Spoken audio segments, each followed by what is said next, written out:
So looking at these three different perspectives, we'll just do a quick hit on each of those.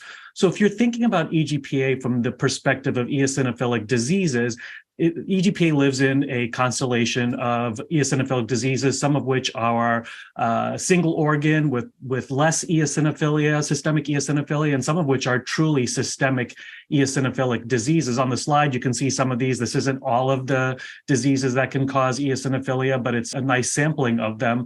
And you can see here that while some of these might not have a lot of systemic eosinophilia, like nasal polyposis with sinusitis, some of them, like hypereosinophilic syndromes and EGPA, do.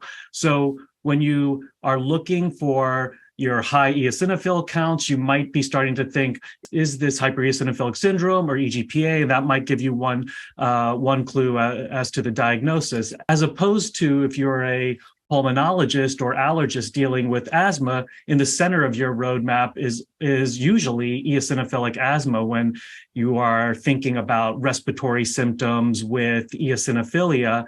And you start to think about some of the related diagnoses, things that might be severe asthma variants like allergic bronchopulmonary aspergillosis, or just plain old asthma with fungal sensitization.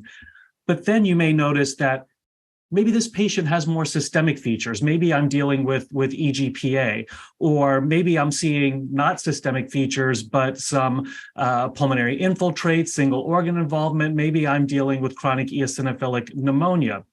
And that's opposed to the rheumatologist who thinks about EGPA in the context of systemic vasculitides. And Len showed this slide during his excellent presentation, and shows that EGPA in the realm of vasculitides lives in the ANCA-associated small vessel vasculitides, along with GPA and microscopic polyangiitis.